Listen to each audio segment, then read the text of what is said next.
Today we'll be exploring the topic of life on the home front during the World War I era, the consequences of World War I's actions were shortages in food and supplies with the widespread of disease. The total cost of World War I was $35.5 billion. To pay for the war, Americans paid two-thirds of that amount in war bonds. War bonds were low-interest loans by civilians to the government. To persuade citizens to purchase war bonds, big names in Hollywood, like Charlie Chaplin, supported selling bonds.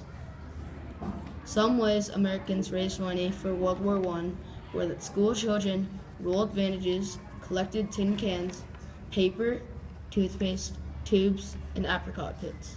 Another was that women came together to knit socks and sweaters. Many Americans conserved food and gas. The government limited civilian use of many metals. In 1917, President Wilson set up the War Industries Board. The War Industries Board managed the distributing and buying war materials. To rally America's support, President Wilson created the Committee on Public Information.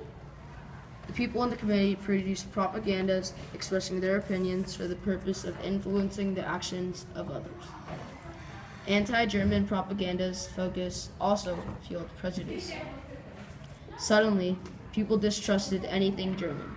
A number of towns with German names changed their names. On June 15, 1917, Congress passed the Espionage Act. A Sedition Act followed in May of 1918.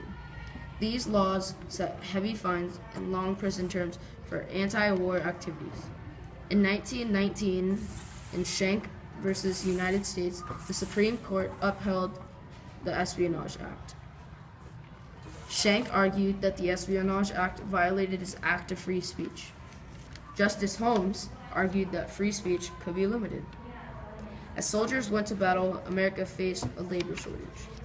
African Americans throughout the South heeded the call.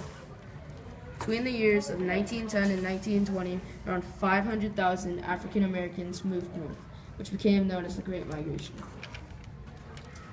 They left to escape the bigotry, poverty, and racial violence in the South. African Americans hoped for a better life in the North. In the American Southwest, new jobs were opening up. These jobs were inspired by the growth of railroads and irrigated farming. This led to chaos in Mexico. It led many Mexicans to flee across the border after 1910. Most of them became farm workers. The labor shortage also called for women to contribute in the war labor. They replaced males in steel mills, ammunition factories, and assembly lines. Women served as streetcar conductors and elevator operators. World War I created little permanent jobs for women, but their presence in these jobs gave the public a wider view of their abilities. One other result of the war was the flu epidemic of 1918.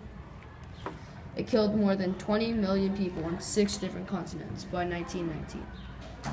There was no known cure at the time being of this virus. The virus alone took 500,000 American lives. People attempted desperately to protect themselves. Everywhere across the globe, schools and public places shut down to limit the flu's spread. More than a quarter of soldiers caught the disease. World War I brought new opportunities for many, but also brought death and disease to millions.